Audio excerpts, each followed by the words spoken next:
Bem-vindo a mais um episódio do Jogo do Sucesso.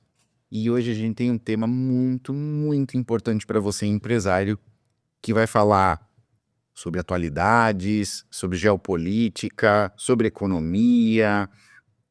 E o tema de hoje que a gente tem para trazer aqui para você é o impacto que a liderança do Trump vai trazer não só para os Estados Unidos, como para o mundo, como qual é o impacto que isso pode trazer para nós brasileiros, para nós empresários brasileiros? Quais são os caminhos, as estratégias que a nossa empresa tem que começar a se atentar? Então, esse é o tema de hoje. Meu nome é Thiago Delagnolo e você está no Jogo do Sucesso, podcast da M8.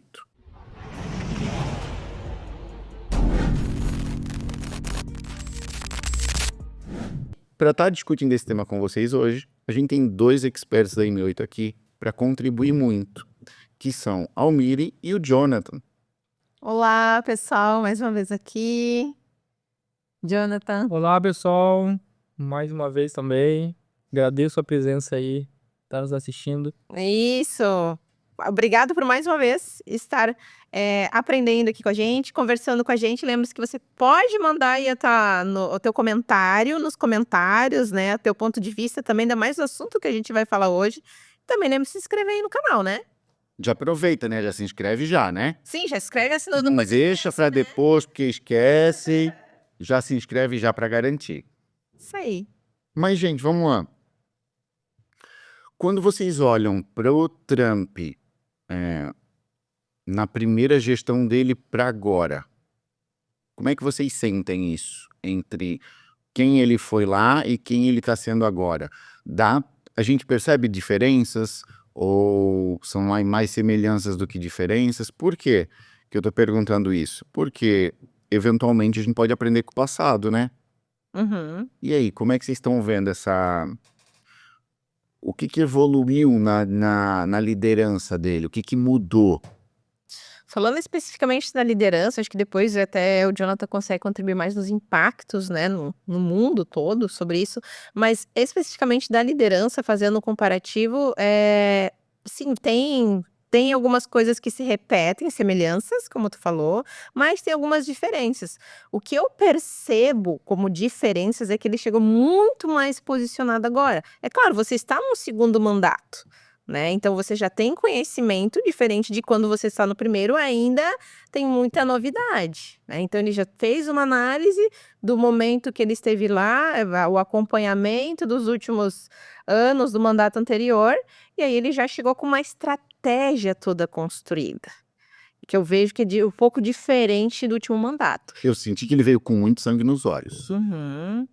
Tá certo que o cenário que a gente tá vivendo até no Brasil é diferente, a gente tá com uma tendência maior a estar olhando para cenário geopolítico, né? Então talvez possa ser só uma percepção de quem agora tá olhando mais, mas a sensação que eu tenho é que ele veio com mais sangue nos olhos. E aquilo que tu falou, ele tá mais confiante do poder que ele tem. Eu sinto isso. Até porque ele tem o Congresso na mão, ele tem a maioria. A maioria também. Isso acaba ajudando bastante. Mas um posicionamento já deu pra ver. Claro, tá cedo ainda pra dizer, né, como vai ser o posicionamento dele. Tem um mês só de mandato. Ele veio, sim, mais agressivo, tá? E até algo que o mercado, no primeiro mandato dele, como que era um posicionamento, como o mercado reagia, né? Era muito aquele fala muito, cumpre pouco, né? Agora não, agora na campanha mesmo ele já começou a falar de forma agressiva e já chegou no primeiro mês taxando, indo mais no modo de negociação, que é como ele atua, é a forma como ele é como empresário, entende? Esse segundo já deu pra sentir muito isso. O primeiro não, ele falava muito, fazia menos, né? Agora esse não, esse já vai ser um modo mais natural de ele operar, de ele negociar, como empresário, como ele lida na vida de Se empresário. a gente entender que as ações das empresas, o valor de ações, movimentação financeira que acontece no mercado, é um reflexo também aí de medo, de otimismo que o mercado tem em relação a uma figura tão forte como um presidente dos Estados Unidos, o que tu enxergou no mercado financeiro que fala sobre empresas, certo? O mercado financeiro é empresa ali, girando negócio, dinheiro. Deu para sentir no mercado financeiro esse impacto de, opa, caiu a ficha agora, estamos vendo que agora temos o Trump agora não é mais o cara que, ele falou, então tá, deixa ele falando, continua aqui. Agora não, agora começou a cair a ficha então de que não, o que ele falar ele vai fazer. Tu percebeu alguma coisa na movimentação do mercado financeiro? Bastante, muito. E ó, você até na introdução você comentou, né? Qual que é o impacto do Trump pro empresário daqui mesmo? É fácil, olha o dólar hoje, né? A data de hoje é melhor, né? A questão do podcast, vamos pegar metade de fevereiro, dia 20 de fevereiro. Quanto está o dólar? Quanto estava o dólar há um mês atrás, antes da eleição? Antes de ele entrar. Por quê? Por mais que, sim, ele tá executando muito mais do que o primeiro mandato dele, o mercado precificava algo muito pior ainda, tá? Muito pior. Tava precificando pior? Pior. Justamente, hoje o que você vê, o real se fortalecendo frente ao dólar, o real tava lá 6,30, bateu, hoje tá em torno de 5,70, 5,75. Eu já ia mesmo te perguntar isso, eu tava só segurando aqui. Mas- Como pode, porque eu não sou de investimentos aqui, né? Mas, então meu conhecimento é limitado. Mas na minha cabeça o fato dele começar a fazer movimentos mais protecionistas era para tá trazendo valor para a moeda do país, não? Sim, não. Depende bastante. Primeiro, é o que eu falei. Como o mercado funciona, né? Eu já acho que comentei em alguns podcasts. O mercado sempre trabalha com cenários à frente, precificando algo, né? Nunca em D mais zero, assim daqui 6 meses, daqui 1 ano. E como ele precificava que as taxações seriam muito mais rígidas, o mercado não precificava uma taxação de 10% para a China. Muito pior, né? E veio 10% a China e hoje ele está aberto à negociação, que é o modo operante como ele negocia. Que eu vou até falar um pouquinho mais, está no livro dele, Arte de Negociação, muito interessante. Esse modo dele. Ele é daquele cara que bate na mesa, grita para puxar o preço para cima, né? Se ele tá querendo vender algo, né? Se ele tá na ponta compradora, ele é aquele que é o pessimista para puxar o preço para baixo para fechar onde que ele queria. Esse é o modo operante dele. Então, se vai para uma negociação, é aquele que fala mal. Estamos vendo isso na prática agora. Ele com o presidente da Ucrânia, né? O Zelensky. Eu já vou até fugir um pouquinho do assunto, depois eu vou pegar esse gancho, que é essa questão da negociação que impacta muito o mercado macro. Mas voltando para a questão do impacto das ações, Brasil, como o mercado precificar um pouco mais, o câmbio nosso estava lá em cima. Claro que não é só por causa do Trump, tem a nossa questão fiscal também que impacta, só que hoje, se você for olhar, não mudou muito a nossa relação, nosso fiscal aqui, não veio fórmula mágica nem nada. Então, o que fez o dólar sair de 6,30 para 6,70? É muito... 5,70. 5,70, perdão. É muito esse posicionamento, e não aconteceu só no Brasil, as principais moedas emergentes aconteceu isso, né? Esse fortalecimento das moedas frente ao dólar, o próprio DXY, que é uma cesta de moedas, dólar frente a essa cesta, o dólar, em geral, ao redor do mundo, ele se enfraqueceu e o mercado precificava ao contrário, porque imaginou que o Trump seria muito mais rígido. Por quê? Aí, agora eu pego esse gancho de forma de ele negociar. Essa questão de ele ser agressivo, vou dar um exemplo na taxação do Canadá de 25%, do México 25%, do Brasil agora 25% para aço e alumínio. O que aconteceu lá? Canadá e México. Ele fez isso, o que aconteceu depois? Abriu com a negociação. Brasil, mesma coisa. Fez, está aberto a negociação. Na própria Planalto, nos próximos dias, deve entrar, tentar negociar isso. Tanto que saiu ontem, 19, né, dia 19 de fevereiro, a própria Gerdau, que é uma empresa siderúrgica enorme aqui do país, ela até comenta que o Brasil deveria ser um pouco, o próprio CEO da Gerdau falou isso, né? Ele deve ser um pouco mais protecionista com as empresas brasileiras, né?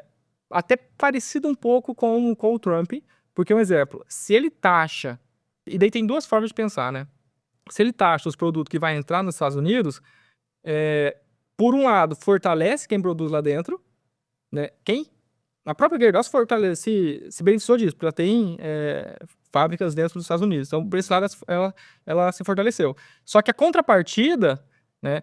Que até saiu um dado ontem, uma pesquisa de popularidade do Trump, onde ele saiu, a impopularidade dele, né? Saiu de 46 para 51. Muito pelo quê? Tem a ver com a negociação de acordo de paz entre Rússia e Ucrânia? Não. Tem a ver com essa imigração? Não. Muito a ver com a questão inflacionária, né? Inflacionária tem a ver com taxação. Por quê? Porque você vai taxar produtos que vai entrar, Fica mais caro lá nos Estados Unidos. isso impacta, né, a questão do... É ruim para quem tá lá. Aí eu falei, 2 pesos, 2 medidas, tem empresa que vai se beneficiar, a população no geral vai ter um aumento inflacionário, então o dado de inflação de janeiro dos Estados Unidos já veio acima do esperado, o mercado não gostou muito, né? Então é algo muito delicado, porque envolve muitas áreas. E é imprevisível, né? Porque ele vai botar o imposto. Vai ter commodities ou produtos que ele botando o imposto, por questão de oferta e procura, o comerciante vai ter que baixar para o comprador dos Estados Unidos continuar comprando. Agora, muito provavelmente por ele ser um dos maiores compradores, né? Agora, se sou uma Gerdau e eu vendo para o mundo todo, e os Estados Unidos é 5% da minha venda, que ainda é expressivo, mas é 5%.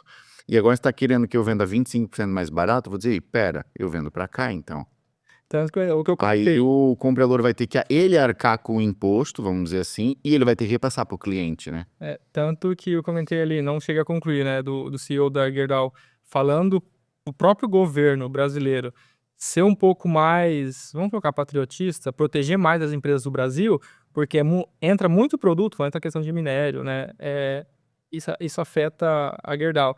Muito produto, né, aço de fora a um preço mais barato que aqui. Então, se coloca uma restrição dessa, as empresas nacionais vão se fortalecer, que é o que os Estados Unidos está fazendo. Tem que ver até que ponto não vai afetar muito a economia, porque nós também estamos num momento aqui inflacionário, com expectativa de inflação aumentar. Então, eu falei, é um cuidado muito grande, porque se ajuda em uma ponta, prejudica a outra, é delicado. Sabe o que que é esse cenário? Bom, eu já falei isso diversas vezes com pessoas que eu converso, né? Todo esse cenário que tu citou e aí esse relacionamento mundial, né, entre países, esses impactos que ocasionam, me lembra muito, me remete muito a uma, não tenho certeza se é lenda ou parábola, bem antiga, que falava que os pescadores de um antigo povo, quando iam pescar, ficavam muito tempo dentro, né, em alto mar para fazer a pesca, enfim, dos peixes, dos pescados. O que que eles faziam para manter o peixe fresco, para ele chegar fresco e não ter que congelar e também não estragar? Eles colocavam dentro, né, dos barcos com tanques de água e aí colocavam os peixes e nesse mesmo tanque com os peixes eles colocavam tubarões. Não sei se vocês já ouviram essa fábula, o tubarão, ou fábula ou lenda, né, do tubarão, do tubarão, né? Então eles colocavam dentro do mesmo tanque de água, tubarão com os peixinhos, né? E aí é óbvio que até chegar no destino, muitos peixes tinham sido o quê? Devorados pelo tubarão, né? E aí me remete muito justamente isso. Não, claro, é o país, né, Estados Unidos, mas muito na figura do presidente Donald Trump, ele ser o quê? O tubarão, né? Porque o que ele impacta em todos os demais, a gente está percebendo isso, né? É o impacto que ele está gerando. Então me remete muito todo esse comportamento, todo esse impacto, até pelo posicionamento dele, como a gente falou no início, a forma mais agressiva que ele vem se posicionando agora, em comparação ao último mandato, ele me remete muito isso, né? Há realmente um tubarão se posicionando e meio que fazendo o comando geral ali, tanto na influência lá na Ucrânia, como foi falado antes, né? Então, por mais que não são coisas apenas relacionadas ao país dele, né? Ao quadrado dele, digamos assim, mas no que está em volta, o que está em torno. E aí, se a gente fazer um comparativo e trazer isso para a área corporativa, para dentro das empresas, o outro ponto que me remete é aquele líder que não está preocupado apenas com o seu quadrado, o seu setor, mas está olhando o negócio como um todo, todas as áreas da empresa, está olhando a empresa, tem a visão de negócio. A gente é uma problemática institucional hoje, né, nas empresas, terem líderes que estão preocupados só com o seu quadrado, o seu setor, né? Tanto é que muitas vezes tem problema de relacionamento entre áreas.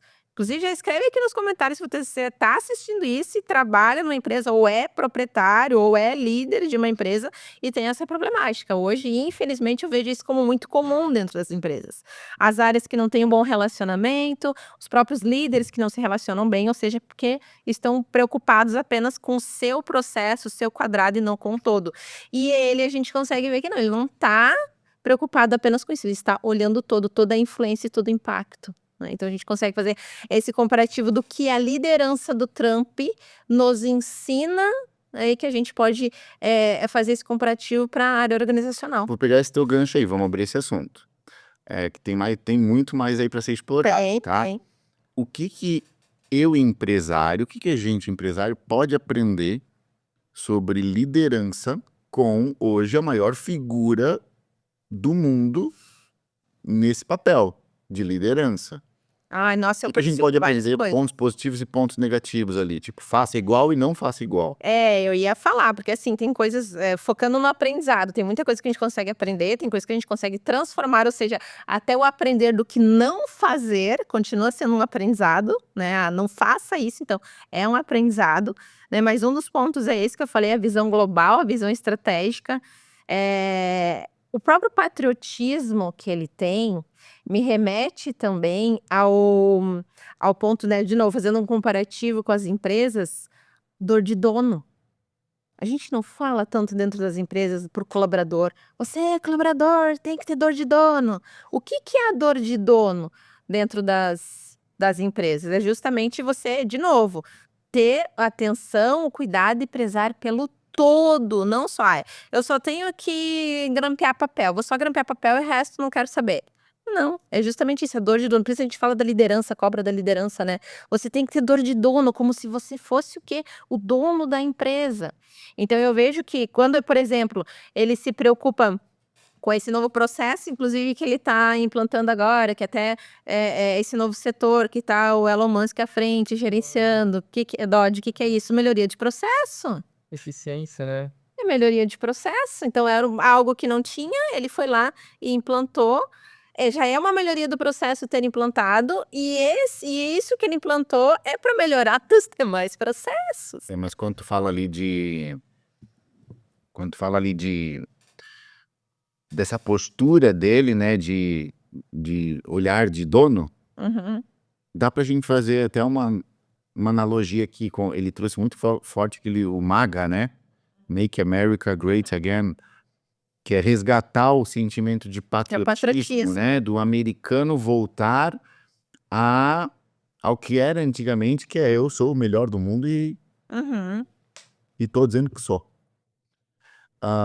Até que ele tem aquela fala, que ele fez recentemente, né? Sem te cortar, mas nós somos nós que precisamos deles, né? Mais ou menos isso é nessa linha. Sim, é eles que precisam.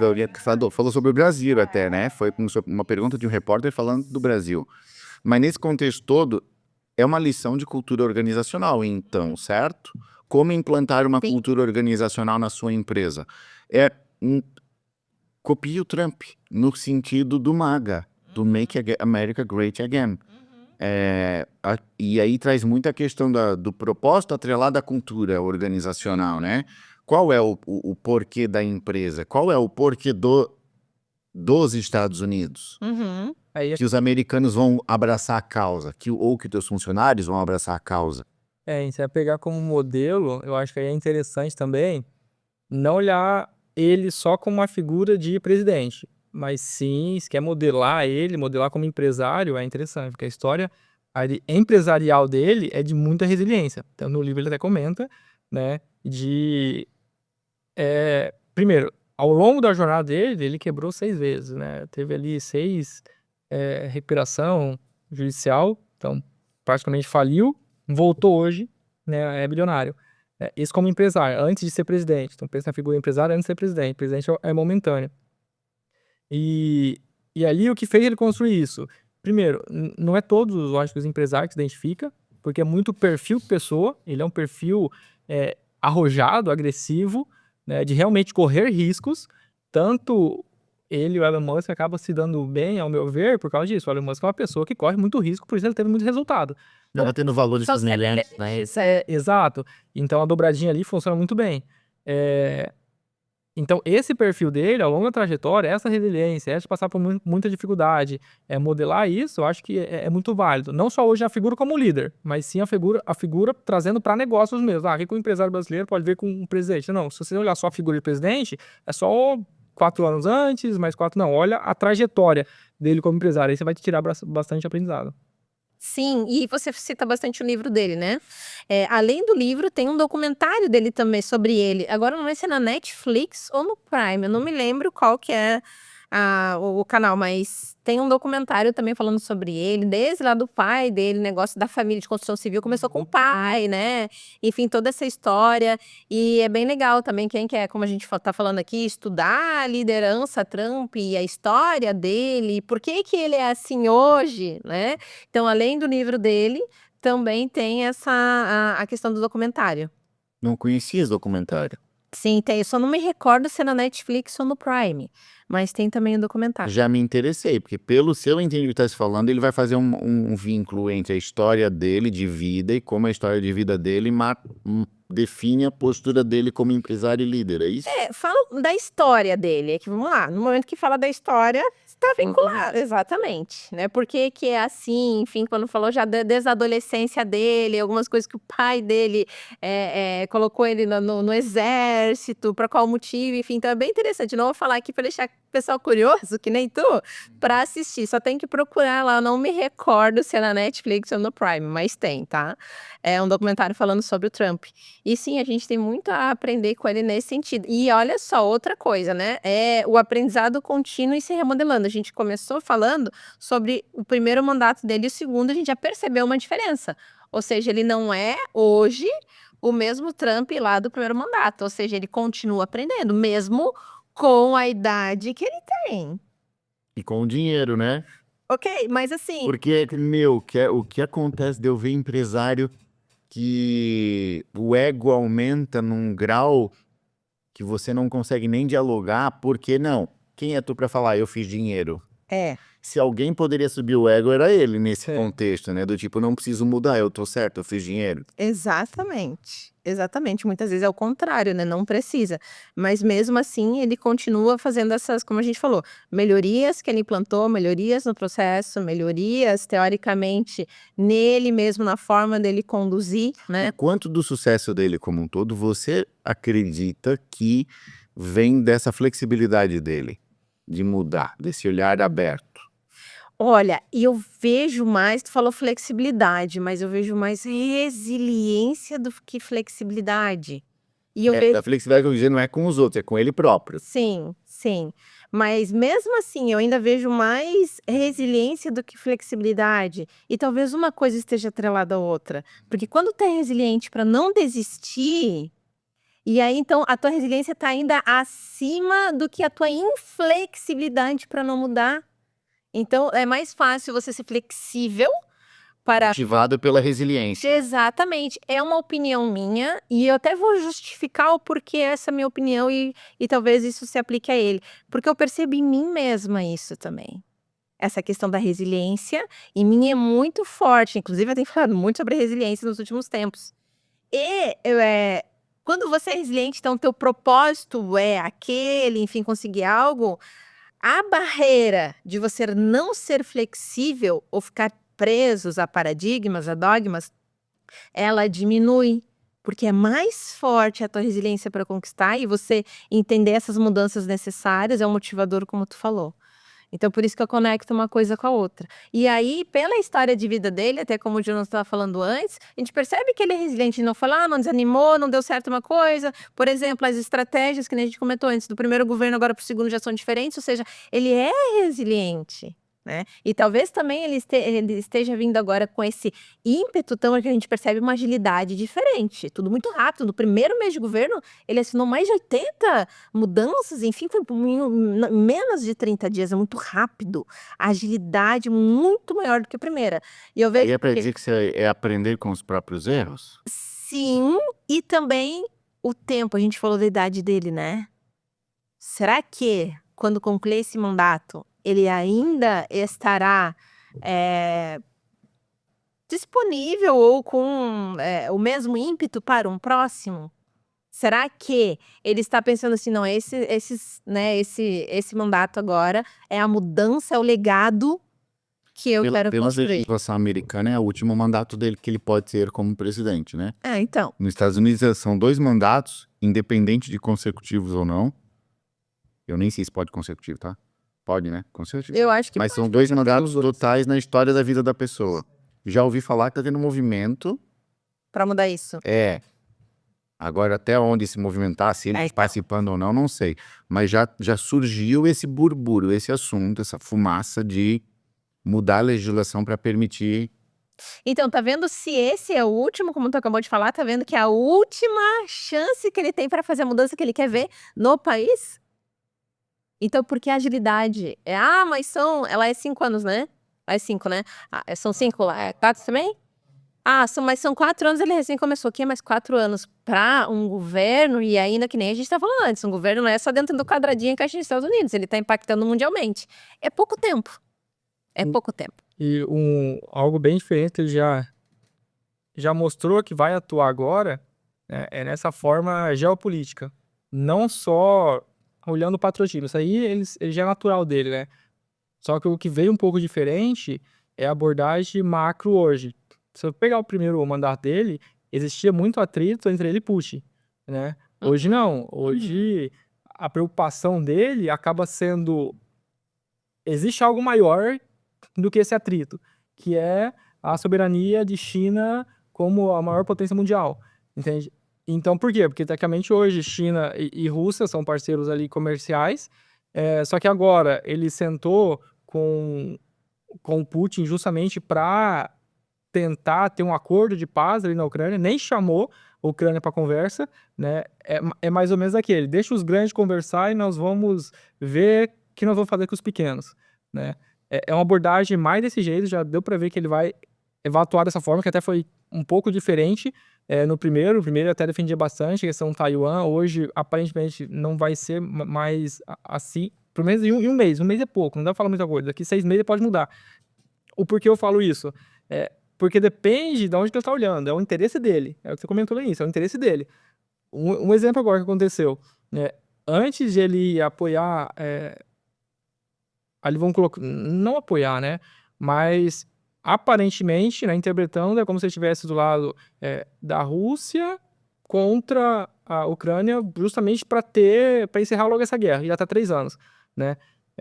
E aí saíram o próprio Brasil querendo atuar ali na negociação, a Ucrânia, a Europa também, e o posicionamento dele é mais ou menos assim, até que ele comentou em entrevista, vocês tiveram 3 anos para fazer, até agora em 3 anos vocês não fizeram nada, então deixa que agora, vou colocar minhas palavras, né? Mais ou menos assim, deixa que eu vou resolver. Eu noto ele, tanto nesse exemplo que tu trouxeste, quanto em vários outros, tentando mostrar uma força muito grande. Uma coisa é você ser forte, ponto, né?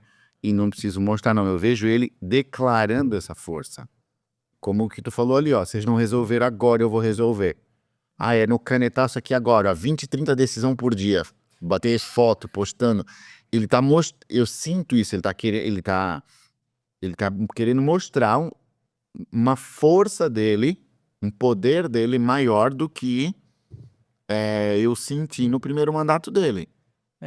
E aí aquele coisa também, pensando no Brasil, né? Ou pensando em qualquer outro país. Por isso é importante você entender, tu é especialista em pessoas, né? Por isso é importante você entender a pessoa, a figura que ele é, como que ele se comporta, como que ele atua. Pega a história dele, você vai ver como que é o posicionamento dele.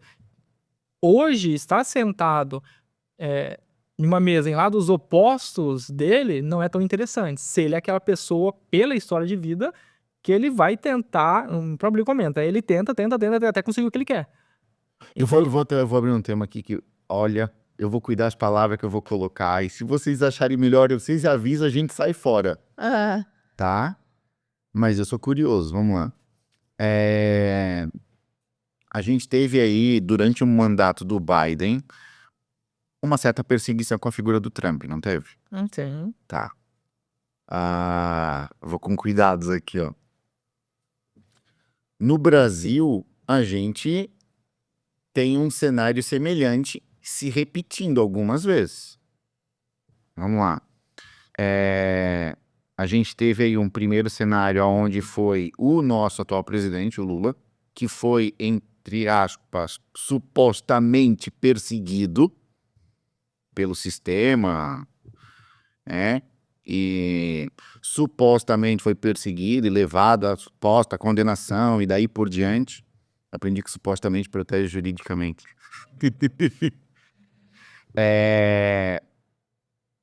E eu senti um Lula voltando ao poder agora. Ele próprio teve várias falas que supostamente dá a entender uma série de vingança. Do tipo assim, agora eu vou peitar, agora vocês vão ver o que é eu moldar uma nação, eu moldar uma sociedade. Tentei ir comendo pelas beiradas, e aí supostamente me ferraram, então supostamente agora eu vou devolver na mesma moeda. E no Brasil, os movimentos jurídicos e políticos que estão, mais jurídicos até que estão acontecendo, tendenciam a entender que é uma verdade isso. Ou seja, um líder que foi perseguido, supostamente agora adota uma postura bem, entre aspas, mais vingativa, vamos dizer assim, mais firme. Daria pra gente dizer que o Trump tá nessa linha? Amarrei aqui com o exemplo do Brasil, mas meu foco é o Trump mesmo. Daria para dizer que parte dessa força que ele traz hoje vem do fato dele ter sido perseguido? Porque vamos lá, se ele fizer um governo morno, quem vai entrar no lugar dele depois? Volta ele é republicano, né? Ele é republicano. Volta os democratas? Volta uma Kamala Harris? E eu fico me perguntando o seguinte, bom, se ele não se posicionar e não desestruturar todo um sistema que estava construído dentro do governo americano, que é o que supostamente aconteceu, porque as notícias daquela USAID, a USAID, a gente começa a ter indícios, eles próprios já estão revelando, trazendo à tona, de que tinha muito um aparelhamento do sistema lá em detrimento de quem estava no poder para se perpetuar. Será que não é até um movimento dele garantir a sobrevivência dele como futuro, ele desaparelhar isso tudo para que esse sistema não consiga voltar contra ele de novo, como ficou contra ele durante o mandato do Biden? Eu acho que só ele consegue responder isso pra gente, nessa pergunta, mas na minha observação, eu acredito que não é tanto isso não, até porque como a gente falou antes, né, você disse, já é o último mandato dele porque tem uma lei lá que é ok, então ele não estaria preocupado com o futuro de mais um novo Mas mandato. pode ser seguido, não sendo presidente.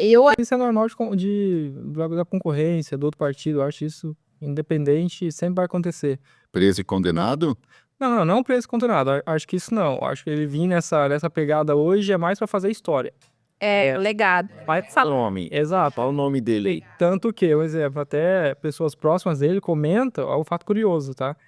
Já saiu em mídia isso, que ele tem a intenção de ganhar o Prêmio Nobel da Paz, né? E daí, por que ele vai bater tanto nessa questão da paz da Ucrânia, que é uma guerra que está perpetuando pelo governo Biden e que não foi resolvida, né? Por que eu estou voltando nisso? Porque por mais que existe um macro ali, uma questão geopolítica, China e tudo mais, acabei tendo um desejinho interno lá, que se ele fizer, eu acabei com uma guerra. Acabou, foi o Trump. O nome dele vai ficar gravado nos livros de história. É exatamente o que eu ia falar. Eu acho que é muito mais realmente preocupação com o legado É o legado, eu acredito justamente nisso. do que perseguição política. Quando a gente fala na pirâmide de Maslow, as necessidades, é um dos últimos patamares, né? E inclusive, por aqui já alcançou dinheiro, ele já subiu todos os degraus, isso aí. E aí, até Elon Musk pode estar no mesmo, tá? Essa eficiência num governo, qual a necessidade? A pessoa mais rica do mundo assumir um governo. Com É certeza. melhor deixar, no ponto que eles estão, é melhor deixar a marca ou é melhor ganhar mais 10 milhões? Com certeza. Tu acha Errado, né? Então, Vamos lá.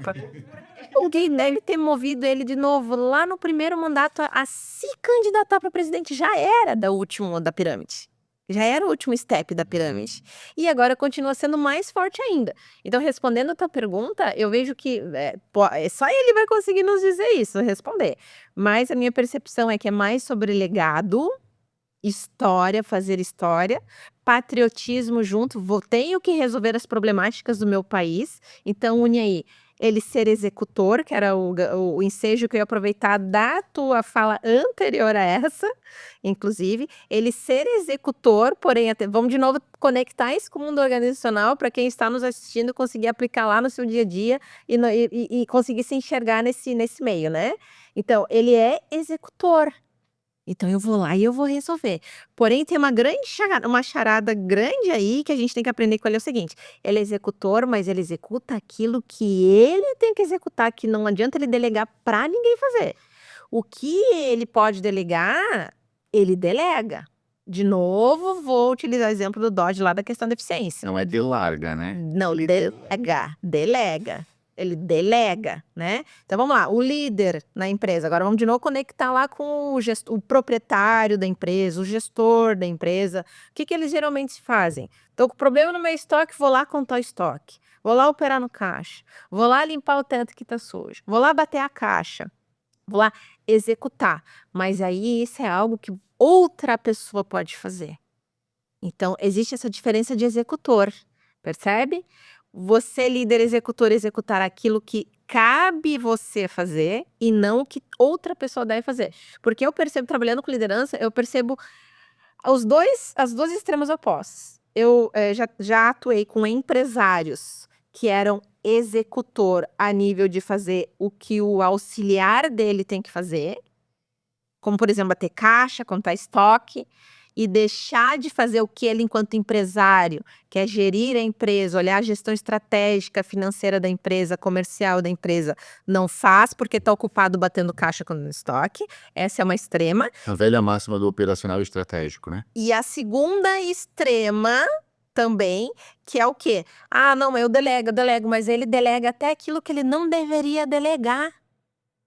Que a empresa dele, não, eu vou colocar, o meu gerente faz o planejamento estratégico da empresa, o meu gerente faz todo o comercial, e aí entra o que tu falou do delargar. Então aí é o extremo oposto, enquanto um tá no oposto de fazer o que não deve, o outro tá no oposto de não fazer nem o que deve fazer. Então esse equilíbrio na liderança que a gente pode pegar o Trump como exemplo, então ele vai lá, ele executa, eu vou lá resolver, depois quero pegar o ensejo que tu falou também do relacionamento. Eu vou lá e resolvo, mas executo aquilo que eu não posso delegar para ninguém, só eu, na minha posição, tenho que fazer. E o que eu posso delegar para outras pessoas, eu vou lá e escolho os melhores, ele foi lá, e na visão dele, na visão dele, o Musk é o melhor para fazer estudo de eficiência, até pelo histórico dele como empresário também. Ok, escolho o melhor para eu ter confiança em delegar algo tão estratégico. Tem um aprendizado aí que é básico, todo mundo já sabe, mas é a prova viva.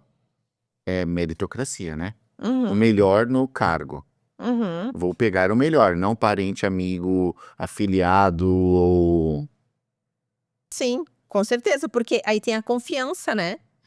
Eu sei que ele vai entregar, porque eu já tenho histórico de que ele entrega para o negócio dele, enfim, né? E pegando o ensejo do relacionamento, que nem você falou, no passado não tinha uma relação de tanta afinidade com a Rússia e agora por que está tendo, né?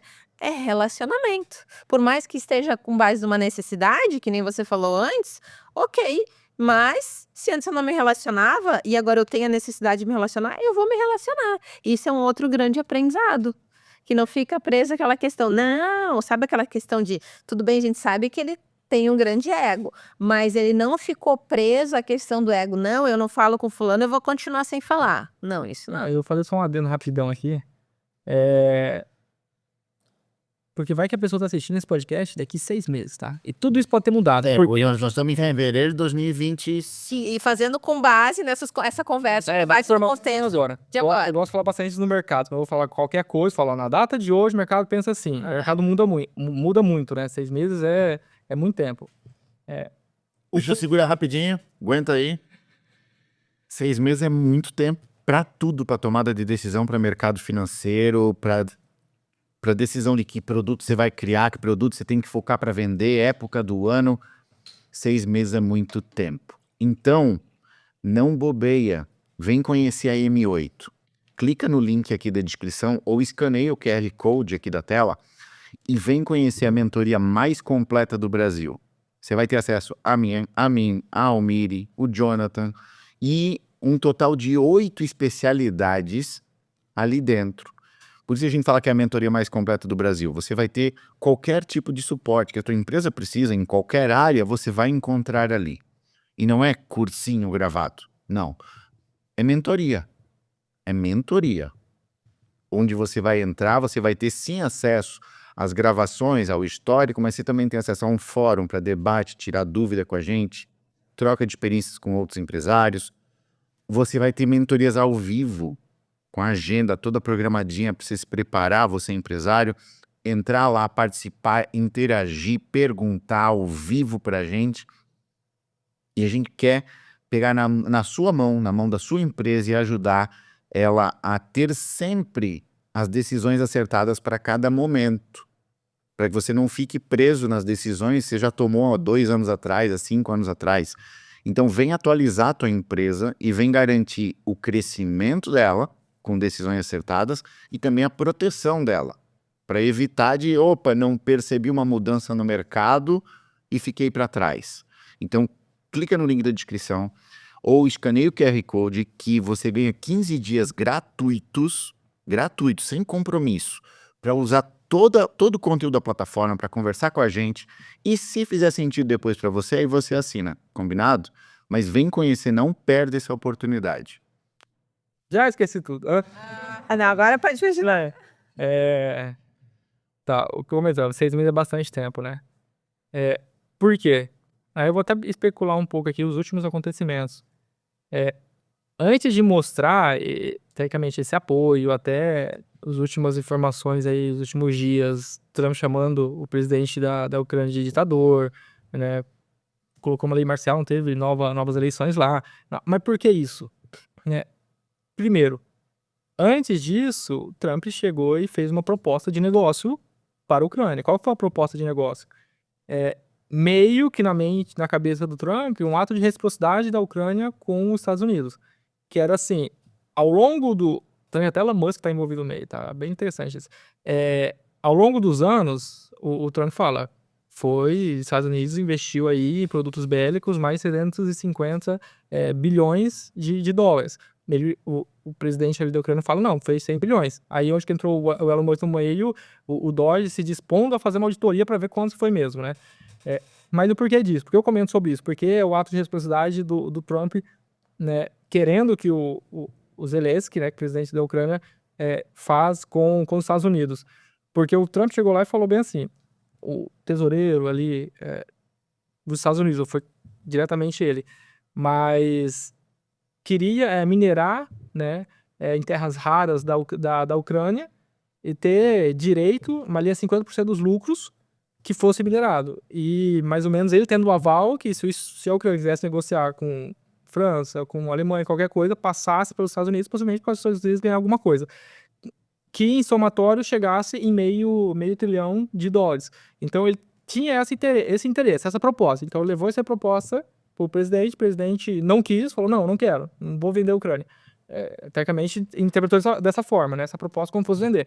E aí ele voltou e se reuniu com o Putin, e onde acabou gerando atrito, onde que dá a entender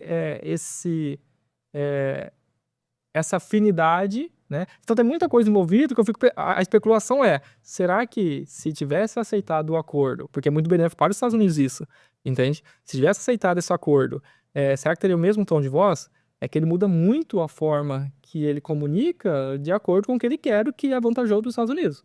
Se tivesse aceitado o acordo, seria muito vantajoso para os Estados Unidos. Então, opa, talvez ele animar os ânimos ali. Hoje não, hoje já deu para ver que ele soltou um pouco o pé, deixa a Rússia e a Ucrânia ali por conta, né? Provavelmente ele vai apoiar mais essa parte.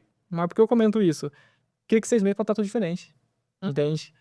Pode vir um acordo. Eu falo, isso são informações que temos agora. Né? Como eu sei, dentro do mercado, que as coisas mudam muito, então só essa observação aqui, a linha embaixo, que eu acho importante isso, se atentar ao time quando você recebe uma informação, tá? Ainda mais com essa agilidade que a gente falou antes, né? Que estamos percebendo que ele está tendo, né? Com essa, às vezes parece até pressa, né? Em fazer as coisas de uma forma mais rápida. Tu tava falando ali, eu comecei a trazer isso até para algo mais amplo aqui. Negociação como um todo. Isso ele gosta bastante. Ele é muito bom em negociação. Já joga a cartada dele aqui, para depois ganhar aqui. E não perde tempo, né? Então, e sempre o interesse dos Estados Unidos, toda a vida, sempre o interesse dos Estados Unidos. Exato, tipo, tu tava falando, eu tava só pensando, eu tava só assimilando isso ali que tu falou. Ele foi lá, ele ia ficar do lado da Ucrânia se fosse bom pros Estados Unidos. Não foi bom, então não tô mais do teu lado. Não me interessa o que é justo, o que tá certo, o que tá errado, eu vou defender o meu. É mais ou menos isso. Esse é o sentimento que eu tenho. Isso é mais especulação, entende? É minha, mas é porque primeiro chegou esse acordo. Depois que o acordo foi recusado, aí veio o tom, é ditador, né? Mas encaixa com o MAGA. Encaixa com o espírito americano. Volta pra... E aí que eu falo, o que eu comentei lá no início. Se você sabe que a pessoa é assim, que é o comportamento, que é o perfil, como que você vai lidar? Por exemplo, ele acabou de taxar, Brasil vai começar a partir de março 25% em cima de aço e alumínio. Possivelmente até lá, o Brasil vai se reunir, vai renegociar, mas se você sabe que a pessoa é assim, né, que ela lida dessa forma no mundo dos negócios, não vai mudar como presidente, né, para ser até um pouco mais rígido, né, porque tem poder agora. Como você vai lidar? Entende? Tem que ter cautela, tem que saber negociar muito bem. Então, porque você pode se beneficiar disso também, se você está do lado da pessoa. Ali a gente tem uma coisa. Ainda os Estados Unidos é uma superpotência, talvez a maior do mundo ainda. Então ele tem carta na manga, ele tem bala na agulha para peitar o que ele quiser peitar. Ele pode gerar impopularidade com a população, com o americano, com uma parcela da população, mas ele tem bala na agulha para peitar. E isso eu acho que também dá muita força para ele chegar e dizer, eu quero metade dos minérios, do lucro dos minérios do teu país, ou vocês não sabem, mas agora eu estou fora do lado da Ucrânia. Isso é muito legal a gente trazer para o aspecto do empresário, que muitas vezes tem que negociar com fornecedor, tem que negociar com cliente, com fornecedor para conseguir um desconto melhor. Aí entra aquilo que se você tem caixa, você baixa o preço, né? Quero a vistinha aqui, no cash, com o teu fornecedor. O jogo de sucesso é um tabuleiro, né? Olha aí, xadrez. Então, essa parte estratégica dele eu acho interessante. E hoje os bons negociadores, líderes, que têm isso, tem uma vantagem, acaba trazendo vantagem para o seu negócio, para o seu país, né? Então...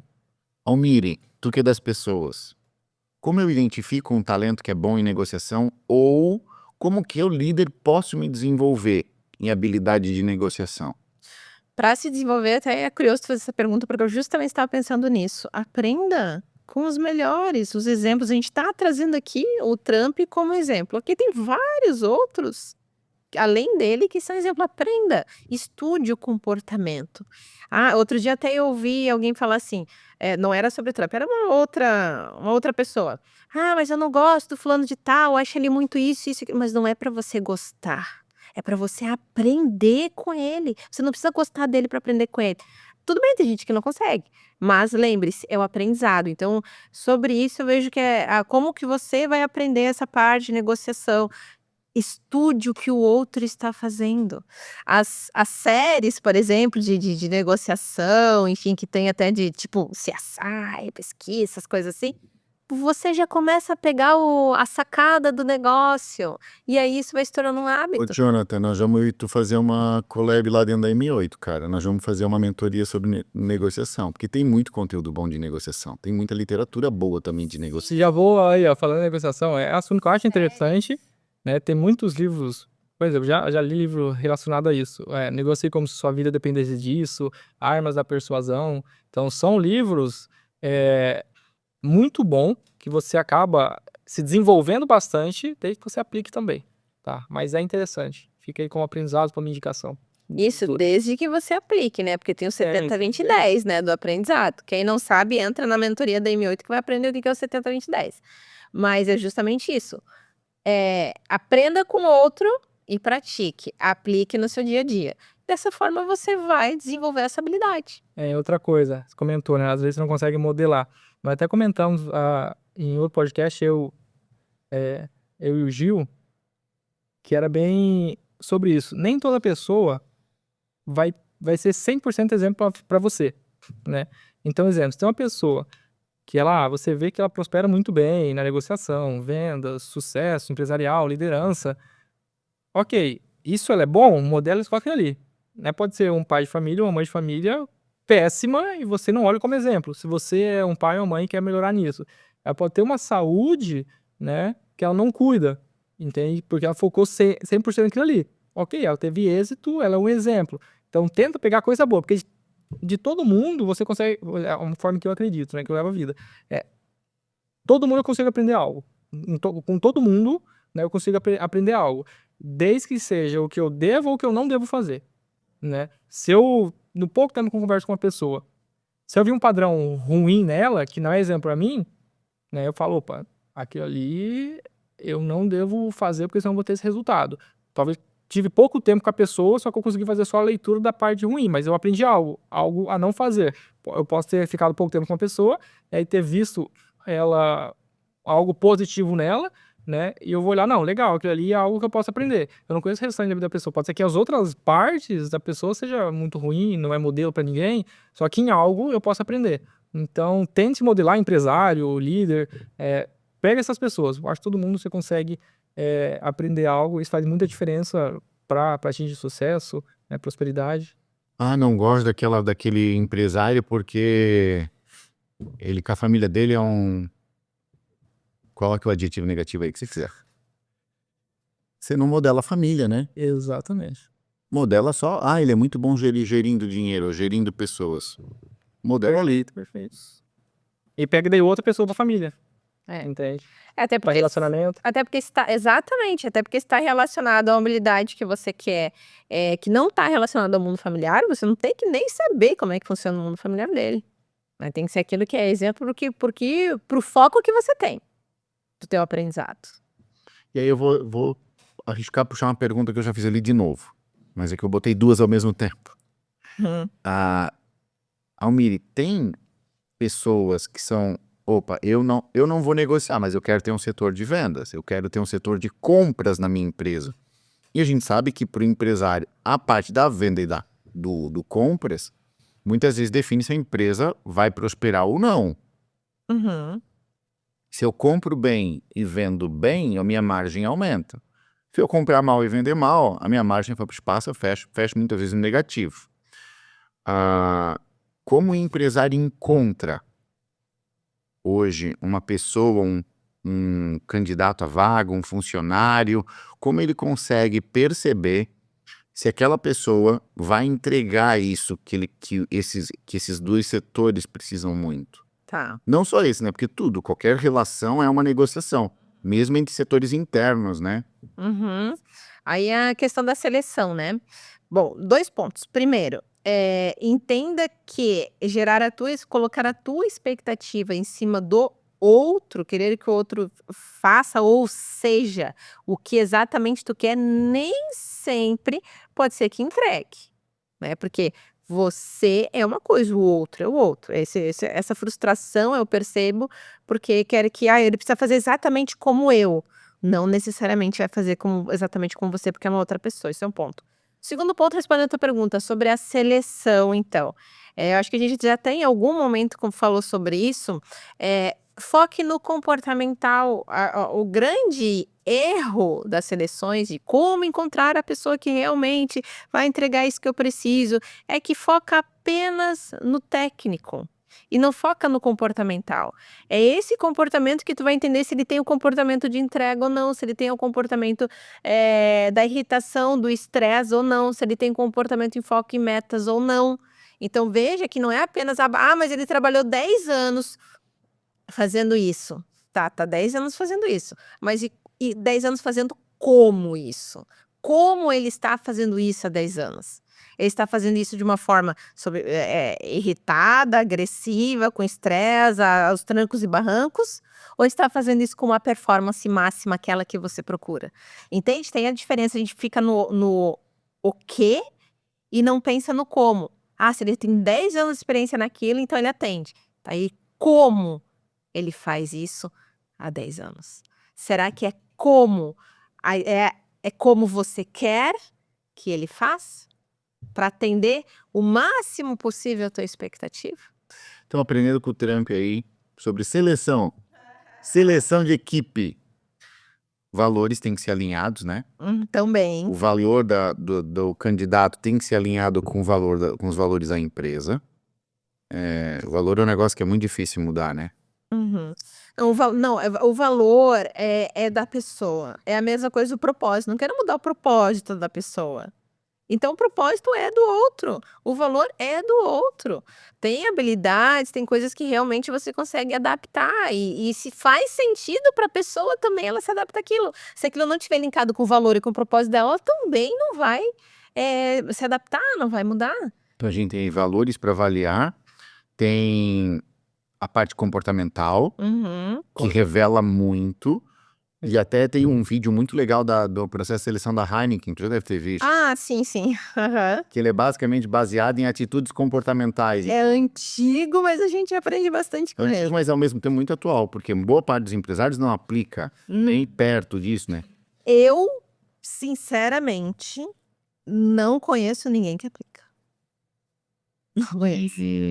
Contrate pessoas melhores que você. Eu ia falar isso agora. Tem que também saber tecnicamente, tem que ser bom fazendo aquilo, né? Vamos pegar o exemplo ali, a duplinha ali, Trump e Elon Musk. Eles vão ter valores, eles têm valores muito parecidos. Então ele não está entregando, porque ele deu muito poder pro Elon Musk, né? Sim. Ele não deu esse poder para alguém que não vive os Que ele valores não dele. tem a confiança. Lembra que eu falei antes da confiança? Porque para você que está acompanhando a gente, valor é uma coisa muito importante. E eu vou te dar um exemplo.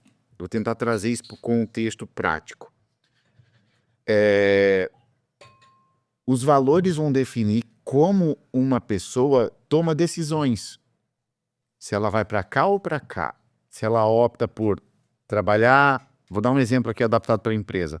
Se é um funcionário que valoriza trabalho, dedicação, crescimento, vai tender a ser um funcionário que vai engajar, vai produzir muito bem e vai criar uma relação muito boa com a tua empresa, ou um funcionário que tem o oposto nesse sentido, tem outros valores de vida. Então, toda vez que tu precisar desse funcionário, precisa que você faça uma hora extra, ele vai ser o primeiro a botar dificuldade. Porque não é um valor dele. E isso vai além, isso vai... Tenho certeza que você que está acompanhando a gente tem funcionários que você não tem como ficar olhando o dia todo. Principalmente em empresas que têm equipes externas, né? Como garantir que aquele funcionário vai tomar a decisão que é alinhada com a empresa? Eu atendi um cliente uma vez que ele falou que algo que os funcionários não podem deixar de fazer é ajudar o cliente no que ele precisar. O funcionário foi lá na residência do cliente, estava fazendo o serviço para o qual a empresa foi contratada, só que no meio desse serviço, a dona do apartamento, dona da casa, queria sair e a bateria do carro acabou. Pelos valores da empresa, esse funcionário não precisou perguntar para ninguém. Ele parou o que ele estava fazendo, ele foi lá, ele ajudou a cliente e depois voltou para fazer o trabalho dele. É a única resposta correta? Não. É porque é alinhado com os valores e a comunicação da empresa. Então, a empresa comunica esses diferenciais e vende esses diferenciais, o funcionário tem que viver eles, tem que entender eles e tem que fazer sentido para o funcionário. Você não consegue enfiar a goela abaixo de alguém, valores, né? Uhum. Então, comportamento, valores, capacidade técnica. O Elon Musk vive valores em termos de comportamento. Tá alinhado com aquilo que o Trump É. tá buscando. E a parte técnica, talvez melhor impossível, eles consideram a eficiência. Sim, né? É. Tá. Forma que gere os negócios, eu acho que sim. Falando agora, trazendo o assunto do Elon Musk. Como é que vocês enxergam o papel dele no governo americano? Esse Doge aí. Acredito que vai trazer bastante eficiência, né? Gostaria de ter alguém desse jeito aqui no Brasil. Ele até comentou, né? Olha só, por mais que aí é a questão econômica, Estados Unidos está crescendo bastante a dívida PIB. E lá, com essas reduções que ele mesmo comentou, o próprio Elon Musk falou, né? Do jeito que tá, Estados Unidos vai quebrar. Por quê? Precisa enxugar gasto, né? A máquina pública. Tanto que ele pretende reduzir, né, hoje as despesas bélicas que os Estados Unidos têm. Do mundo, os Estados Unidos é onde que tem 40% de toda a despesa, produtos bélicos, armamento e tudo mais, é os Estados Unidos. Então, uma sugestão é até reduzir um pouco isso para tentar enxugar. Isso vai afetar empresas? Vai. Só que precisa reduzir os gastos para gerar eficiência. E aí a própria questão de auditoria, né, que ele se propôs lá, o Doge, a questão da Ucrânia é justamente também para ver isso, beleza? O presidente falou A, o outro falou B, tá, quem tá certo e quem tá errado? Vou fazer auditoria para ver onde foi o dinheiro. Né? Ele se propôs de forma proativa fazer isso, não sei se teve conversa por trás, enfim, não dá para saber. Mas é interessante, então mostra como ele quer eficiência e já é o modo que ele atua, já é o modo que ele trabalha, já é o modo que as empresas dele se comportam, como geram resultado, como tem crescimento, só vai implementar algo que deu muito certo ali no governo. Por isso eu acho bem interessante, vamos ver os próximos passos. Gostaria de ter alguém no Brasil fazendo uma gestão dessa, seria bom. Olhando para eficiência, né? Exato. Gente, o papo foi muito bom. A gente se empolgou aqui e a gente tá Muita coisa. no final do nosso tempo. Se você gostou também e quiser mais desse assunto, comenta, coloca aqui nos comentários. Curte esse vídeo, manda para os seus colegas empresários, encaminha para eles, tá? Mas coloca aqui nos comentários quais foram os principais aprendizados que você tirou aqui para sua empresa. O que você vai implantar de mudança ali? Quem sabe você ganha ali uma mentoria de um dos especialistas da M8 ali no comentário, né? Então, desde já quero agradecer mais uma vez a participação de vocês aqui, tá? Trazendo esse tema aqui. A sua também, né? E convidar você mais uma vez, se inscreve no M8, 15 dias gratuitos, se inscreve no podcast, aqui no canal, o Jogo do Sucesso, clica na sua inscrição. Você chegou até aqui, o conteúdo foi bom para você? Se inscreve. Se esse foi bom, te garanto que os próximos vão ser. E te garanto que os que já foram, que está aí disponível, são melhores ainda, se duvidar. Então, deixa rodando, monta uma playlist aí com os nossos podcasts, que é a sua atualização semanal na vida de empreender aqui no Brasil, tá? Quero deixar aqui aberto agora para um fechamento aqui. Últimas palavras aqui de vocês sobre todo esse tema aqui. Como que vocês gostariam de concluir? Acho que rapidamente, assim, 30 segundos, né? Já que o nosso tempo aí tá encerrando, fazendo um comparativo. O que podemos aprender? Eu lá, proprietário da minha empresa, ou gestor da empresa onde eu trabalho, o que eu posso aprender com a liderança do Trump e aplicar aqui na minha realidade, né? O patriotismo que a gente transformou para dor de dono. Então, você ter a dor de dono e estimular isso nos teus colaboradores. A melhoria dos processos, melhoria contínua, você mesmo, como a gente falou, e também nos processos da tua empresa. Olhar o todo, visão geral, visão do negócio, visão estratégica, né? Se você é líder só do setor e se preocupa só com isso, faça com que todos se preocupem em todos os setores, todas as áreas e se conectem. A questão do delegar, né? Você pode ser um empresário ou um gestor que executa, desde que você execute aquilo que cabe a você executar. e delegue para sua equipe o que é dever deles executarem, né? Autoconfiança, algo que a gente pode aprender muito também com o Trump, é esse posicionamento. Por que que ele é assim? Porque ele é autoconfiante, ele não duvida da capacidade dele, né? E toma decisões rapidamente. A gente está falando da agilidade também, tomar decisões rápidas.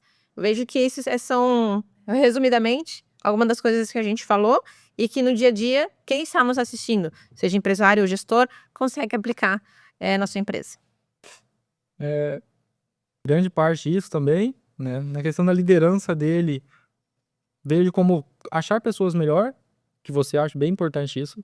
Vejo empresários, grandes empresas do Brasil, com esse lema também, contratar pessoas melhores e até autonomia para ela, né? O próprio Nubank é assim, entende? Então, tem ali setores que eles dão a carta branca, né, para isso, para ter essa coisa rápida. Depende do modelo de negócio que você tá também, né? Mas sim, contrata boas pessoas, dê autonomia, porque assim pode criar melhor que você. Fora isso, a parte de negociação, não tenho o que falar, tem alguns livros, né, nem só um do Trump sobre isso. Então, pegar como modelo, também vai do perfil, talvez não seja esse o perfil, mas dá para aprender algo, sempre dá. Então, eu deixaria esse e aproveitar para parabenizar para quem ficou até aqui, né? Não se esqueça de se inscrever no canal. Olha, já tem 3 pedidos de inscrição, então se por acaso você está nos assistindo até aqui agora, inclusive, se você ainda chegou aqui no final desse vídeo, dá um oi pra gente lá nos comentários, pra gente ficar sabendo, né, quantas pessoas que nos assistiram até o final. Escreve um oi que seja lá nos comentários, só pra gente ficar sabendo. Posso contar contigo? Posso, né? Isso aí. Show. Obrigado pela presença de vocês. Parabéns para você que ficou aqui com a gente até agora. E a gente se vê no próximo episódio.